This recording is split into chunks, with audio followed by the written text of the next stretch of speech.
Hey, what's up, guys? Rachel Bradley here with my cohort, compadre, best buddy, Christopher Titus. How you doing, people?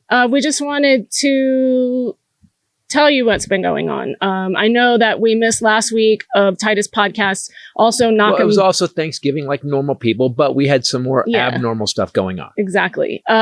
So this week is supposed to be Knock 'em Dead. We're pushing that back a week, and I wanted to tell you why.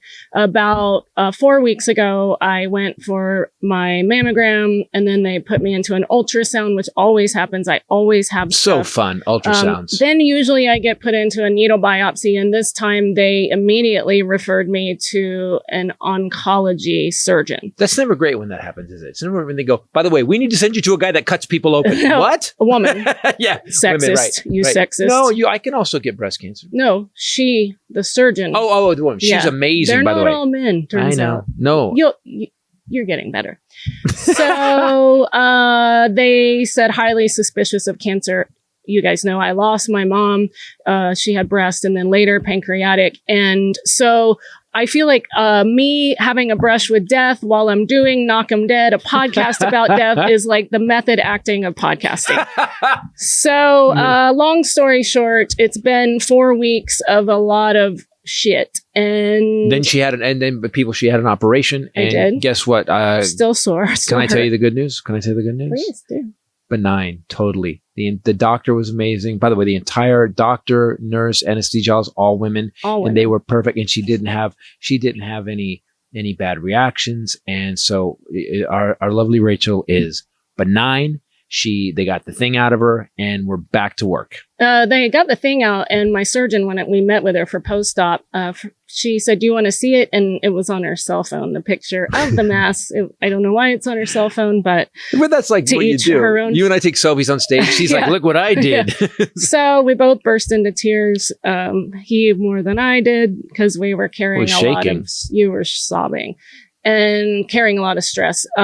But in the midst of all that, it was so surreal because I tell people on Knock 'em Dead, get ready, have your trust. I'm thinking I got to update my trust. I am texting people, my niece, who's like another daughter to me, our daughter. You did the end of life flea market. You were like, hey, by the way, you can have this, you can have that. So I text our daughter, Kenny, is there anything that you would like? And I don't even hit send, and I get back, your shoes. I was like, wait, I never sent that text. I asked my niece, Morgan, and she said the right thing. She said, I'd prefer that you just keep living forever. Good answer, kid. Then she asked, she's now the favorite now, for an armoire that I've had since my early 20s. I told her she needs to aim higher. But by the way, if you're not going to be using the furniture, if you're not going to be buried in the armoire, can I have it? Yeah.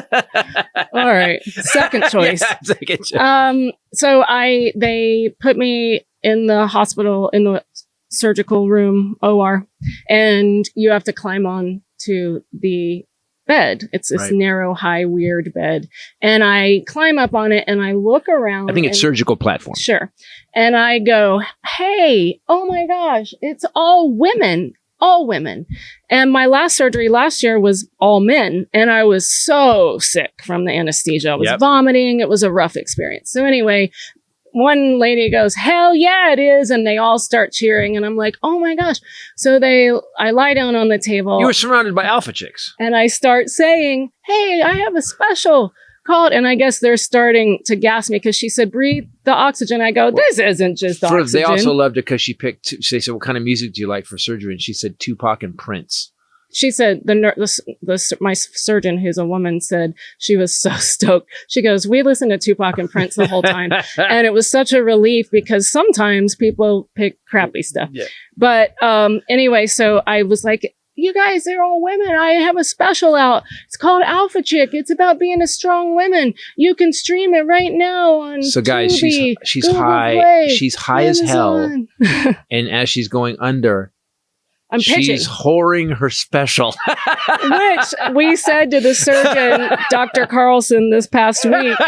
And she goes, yeah, you were really funny, but you did pass out pitching where to watch your special. So that is... By the way, I am never been prouder Never. Oh yeah, you were a proud papa when you heard that. That's right. So that's where we've been in a really weird mental space. PTSD with losing my mom and thinking that I was going to have to allot my armoire and shoes, but never once said I'm going to have to leave Christopher Titus. She's like, eh. Hey, you'll be fine. But Knock 'em Dead will be out next week, 1 week late. We're so sorry. And we're super stoked to be back this week with Titus Podcast. We really love you guys. And thank you so much for all of the support that you give us. Thanks, people. Next week, we're going to be talking about. Do we tell people? Yeah, or do we make it a surprise? Afterlife communication. Like stuff that's happened after someone died and you had this weird vibe. We're going to talk about that. Weird vibe or saw something, heard something. I had a couple with my dad. Had weird things happen that were inexplicable. So we'll be back with more death. And we're not saying they're not coincidence. We're saying, why did it happen after he died? Yeah. Guys, thanks.